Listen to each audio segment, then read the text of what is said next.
अस्सलामुअलैकुम। उम्मीद करता हूँ कि आप खैरियत के साथ होंगे। गोल्ड की वीकली फोरकास्ट के साथ हाजिर हूँ। सबसे पहले अगर हम इस वीक की रिकैप करें तो फर्स्ट डाटा वाइज यूएस के सीपीआई और पीपीआई नंबर्स कूल डाउन हुए। इन्फ्लेशन नंबर जो थे वो कम होकर आए। उसके बाद एफओएमसी मीटिंग थी जिसमें आप कह सकते हैं कि फेड ने एज एक्सपेक्टेड रेट हाइक नहीं किया, रेट्स को अनचेंज रखा। लेकिन उसके साथ आप कह सकते हैं कि स्टेटमेंट और फेड चेयरमैन हमें हाकिस साइड पर नज़र आए। उन्होंने सीपीआई और पीपीआई नंबर्स के बजाय कोर इन्फ्लेशन नंबर्स यानी पीसीई इंडेक्स इन्फ्लेशन के बारे में कहा कि वो अभी भी स्टिकी साइड पर है और उनका मेन टारगेट इन्फ्लेशन को 2% पर लाना है। इसलिए इस दफ़ा तो वो रेट पास कर रहे हैं, लेकिन मज़ीद आगे जो डाटा को देखकर मज़ीद फिर रेट हाइक किए जा सकते हैं। उन्होंने इसके साथ साथ जुलाई में भी रेट हाइक का अंदिया दिया। इसके साथ अगर आप देखें तो जो इकोनॉमिक प्रोजेक्शंस थी उनमें डॉट प्लॉट हाकी साइड पर नज़र आया, जिसमें मज़ीद 2 रेट्स हाइक का कहा गया। और डॉट प्लॉट के मुताबिक 2023 का एंड फेड जो है वो 5.5 या 5.6% के आसपास कर सकता है, यानी रेट को जो है वो पीक इस एरिया में कर सकता है। और इवन 2024 का एंड भी 4.6% पर फेड जो है वो अपने रेट्स का कर सकता है, जो कि काफ़ी हायर साइड है। इस तरह से आप कह सकते हैं कि फेड ने रेट पास तो किया, लेकिन आप इसको एक हाकिश जो है वो पास कह सकते हैं। इसके बाद ईसीबी की मॉनेटरी पॉलिसी थी। ईसीबी ने भी 25 बीपीएस रेट हाइक किया और मज़ीद रेट हाइक का अंदिया भी दिया, जबकि बैंक ऑफ जापान ने अपनी पॉलिसी को अनचेंज रखा। अब आपने एक चीज़ देखी होगी, नहीं देखी तो आप ये नोट कर सकते हैं कि फेड के अलावा जो बाकी मेजर सेंट्रल बैंक्स हैं वो फिर से हमें एक हाकिश टून या हाकिश साइड पर नज़र आ रहे हैं। अगर आप देखें, बैंक ऑफ ऑस्ट्रेलिया और बैंक ऑफ कनाडा ने लास्ट वीक सरप्राइज दिया, क्योंकि उनसे भी ये फोरकास्ट की जा रही थी कि वो इस दफ़ा रेट पास करेंगे, लेकिन उन्होंने रेट पास नहीं किया, बल्कि बिल तरतीब दोनों ने 25 बीपीएस के रेट हाइक किए। इसके बाद ईसीबी ने भी रेट हाइक किया और नेक्स्ट वीक जो है वो बैंक ऑफ इंग्लैंड की मॉनेटरी पॉलिसी है तो वो भी 25 बीपीएस ऑलमोस्ट हाइक करेगा। लेकिन उसके अगेंस्ट फेड ने जो है वो इस दफ़ा रेट पास किया है। तो इसलिए अगर आप चार्ट पर देखेंगे तो जो वीकली कैंडल्स हैं यूरो, पाउंड, आर्ड और कैड वगैरह की, वो तमाम आपको स्ट्रेंथ होते हैं, यानी वो जो करेंसियाँ हैं वो डॉलर के अगेंस्ट इस वीक जो है वो स्ट्रेंथन हुई हैं। लेकिन उसके मुकाबले में अगर गोल्ड की वीकली कैंडल आप देखेंगे तो वो आपको तकरीबन अनचेंज नज़र आएगी और माइनर यानी लॉस के साथ $3 के अराउंड जो है वो वीकली लॉस के साथ गोल्ड इस वीक क्लोज हुआ है। तो ये चीज़ मैंने लास्ट वीक की वीडियो में भी डिस्कस की थी कि जो फेड है वो रेट पास तो कर सकता है, लेकिन फिर भी जो है वो गोल्ड प्राइसेस पर जो एक चेक है वो बना रहेगा। और अभी भी मेरे व्यू के मुताबिक गोल्ड ने एक अच्छी रिकवरी तो दिखाई है अपने लॉ से, लेकिन फिर भी फेड की टून जो है, जो फेड का आउटकम है, वो गोल्ड के लिए आप कह सकते हैं कि नेगेटिव है या फ्लैट टू नेगेटिव भी आप कह सकते हैं।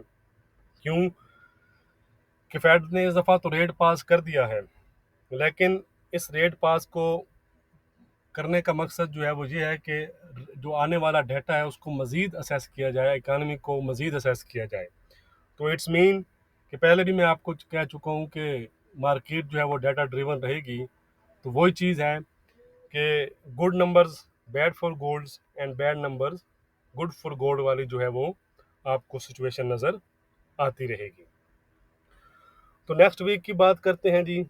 तो सबसे पहले हम नेक्स्ट वीक के कैलेंडर पर नज़र डाल लेते हैं। उसके बाद फिर हम चार्ट्स की तरफ चलेंगे। ये है जी मंडे, नथिंग इम्पोर्टेंट, बल्कि यूएस का बैंक हॉलीडे है। ट्यूसडे अगर हम देखें तो यूएस का कोई सेकंड टायर जो है वो बिल्डिंग परमिट्स और हाउसिंग स्टार्ट वगैरह हैं, और एक एफओएमसी मेंबर की स्पीच है। वेडनेसडे की बात करें तो ब्रिटेन के सीपीआई नंबर्स हैं। उसके बाद यूएस सेशन में फेड चेयरमैन पावल की टेस्टिफाई है। तो ये इवेंट जो है वो इम्पोर्टेंट रहेगा। इसके साथ तकरीबन 3 मेंबरान की जो फेड ऑफिशियल है उनकी स्पीक्स वगैरह भी हैं, तो इनका भी ख्याल रखिएगा। थर्सडे की बात करें तो जैसा कि हम देख रहे थे कि बैंक ऑफ इंग्लैंड की मॉनेटरी पॉलिसी अगर आप देखेंगे तो 25 बीपीएस की फोरकास्ट की जा रही है, और उम्मीद है कि 25 बीपीएस रेट हाइक हो जाएगा बैंक ऑफ इंग्लैंड की तरफ से। यूएस के जॉबलेस क्लेम नंबर्स हैं। दोबारा से फेड चेयरमैन पावल की टेस्टिफाई है। दोबारा से ये टाइम जो है इम्पोर्टेंट रहेगा। इस टाइम मार्केट वोलेटाइल हो सकती है। और उसके साथ एग्जिस्टिंग होम सेल्स नंबर हैं यूएस के। फ्राइडे की बात करें तो फ्राइडे को जर्मन के मैन्युफैक्चरिंग और सर्विसेज पीएमआई नंबर्स हैं, ब्रिटेन के हैं, और यूएस सेशन में यूएस के फ्लैश मैन्युफैक्चरिंग और सर्विसेज पीएमआई नंबर्स हमारे सामने आएंगे। तो ये है नेक्स्ट वीक के डाटा। बाकी आप मुझको डाटा और न्यूज़ की अपडेट्स के लिए टेलीग्राम और फेसबुक पर फॉलो कर सकते हैं। उनके लिंक भी डिस्क्रिप्शन में मौजूद हैं। तो चलते हैं जी चार्ट्स की तरफ। एज यूजुअल सबसे पहले हम डॉलर इंडेक्स और बॉन्ड यील्ड्स को देखेंगे, और उसके बाद फिर हम गोल्ड के चार्ट की तरफ चलेंगे। ये है जी डॉलर इंडेक्स का चार्ट। ये हमारा एक लेवल था 102.80 103 के आसपास, जो कि अगर आप देखें तो DXY ब्रेक कर चुका है, और उसके नीचे तकरीबन 102 के आसपास के लो बनाने के बाद 102.30 के आसपास क्लोजिंग दी है। तो अब जो हमारा व्यू रहेगा वो क्या रहेगा वो हम देख लेते हैं, क्योंकि हमारा जो सिनेरियो था वो तो इसने चेंज किया है। अब थोड़ा सा वीक जोन में चला गया है, आप कह सकते हैं एक तरह से। अब क्या होगा वो हम देख लेते हैं कि कौन से सिनेरियो फॉलो करने हमने।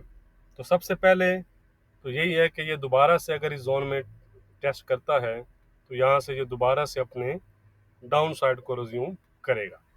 ये चीज़ फिर आप कह सकते हैं कि गोल्ड के लिए एक पॉजिटिव फैक्टर होगी। लेकिन इसके साथ दूसरा सिनेरियो क्या बन सकता है, क्योंकि अगर हम देखें तो एक चीज़ मैंने आपके साथ शेयर की थी फेड मीटिंग पर, कि हो सकता है कि पहले स्टॉप फंडिंग की जाए और उसके बाद फिर उस ट्रेंड में जाया जाए। लेकिन हमने चार्ट के अकॉर्डिंग चलना है, ठीक है जी। तो अगर दोबारा से ये ब्रेक इन कर देता है तो याद रखिएगा ये फिर एक अच्छा एक साइन होगा, और इस दफ़ा फिर ये अपने जो ये हाइज हैं इनको ब्रेक कर देगा, और यहाँ तक फिर आपको ये चीज़ नज़र आएगी, और ये सिनेरियो जो है वो गोल्ड के लिए नेगेटिव होगा। लेकिन उसके लिए यहाँ पर इसको दोबारा से एक अच्छी आप कह सकते हैं कि मज़ामत फेस करना पड़ सकती है। अब हम चलते हैं जी गोल्ड की मेन रिवाइवल यानी यूएस की 10 ईयर यील्ड्स। इस चार्ट को अगर आप देखेंगे तो अगर आप देखें तो इसने हमारे लेवल को ब्रेक नहीं किया, बल्कि उसके ऊपर ही ट्रेड कर रही है। बल्कि अगर आप देखेंगे तो वीकली बेसिस पर ये माइनर गेन में क्लोज हुई हैं। इसी वजह से जो गोल्ड है वो डॉलर इंडेक्स की वीकनेस का फ़ायदा उठा नहीं सका। अगर आप देखेंगे डॉलर इंडेक्स की वीकली कैंडल तो वो तकरीबन 1.25% के लॉस के साथ क्लोज हुई है, ठीक है। लेकिन गोल्ड ने अपने लॉस से रिकवरी ज़रूर की है, लेकिन उसने बॉन्ड यील्ड्स को ट्रैक करते हुए सेम इसी के ऑपोजिट ये माइनर गेन के साथ क्लोज हुई हैं, वो माइनर लॉस के साथ क्लोज हुआ है, ठीक है।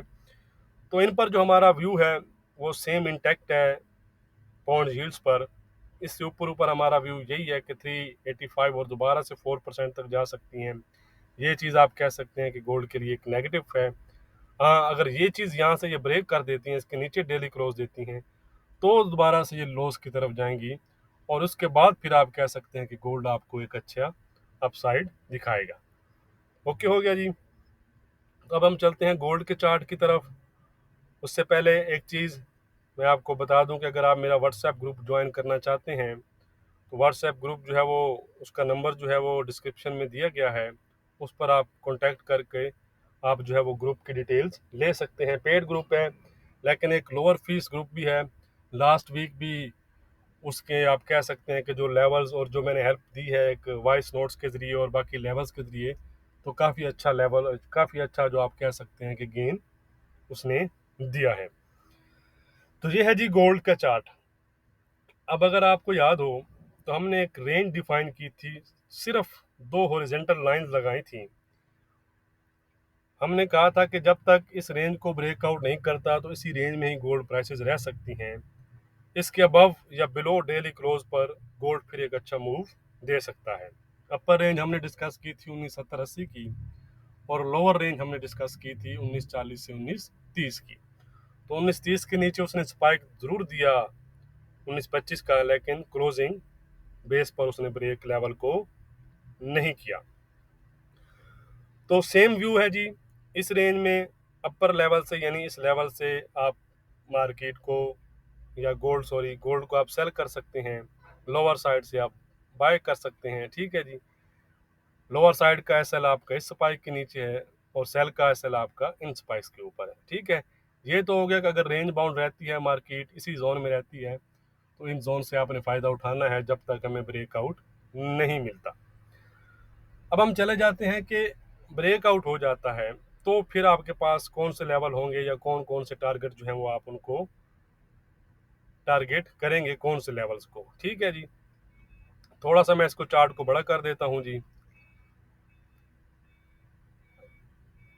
ये तो है हमारी रेंज जो हमने अभी डिस्कस की है। ठीक है जी, तो ब्रेकआउट पर क्या होगा अगर इसके ऊपर ब्रेकआउट होता है। एक दूसरी बात मैं आपको बताता चलूं कि ये जो इस रेंज का ब्रेकआउट होगा, इसको आपने मिस नहीं करना। ठीक है, मैं अगर भूल भी जाऊं बताना है या कुछ, लेकिन आपने इस ध्यान में रखना है कि इस रेंज के ब्रेकआउट को आपने मिस नहीं करना, चाहे वो इंट्राडे के लिहाज से हो, जिस भी चार्ट पैटर्न में आप करते हो। लेकिन देखेंगे आप डेली में अप्लाई, फिर उसको आप छोटे टाइम फ्रेम में भी कर सकते हैं। ठीक है जी, इसका ब्रेकआउट होता है तो गोल्ड आपको 2002 और 2020 के लेवल फिर दिखाएगा।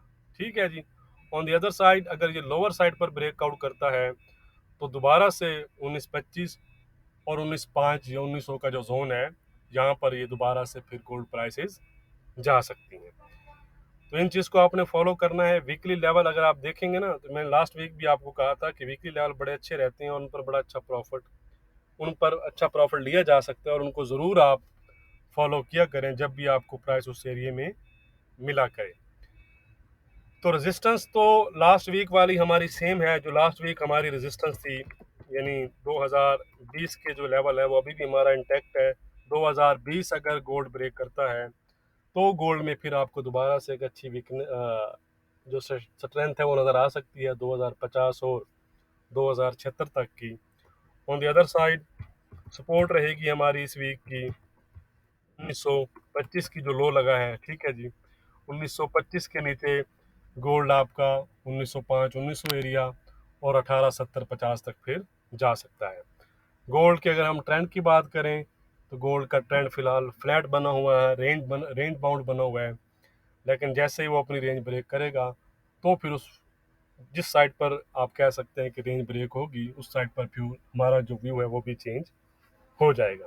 वीडियो को लाइक और शेयर करना मत भूलिएगा। बहुत शुक्रिया।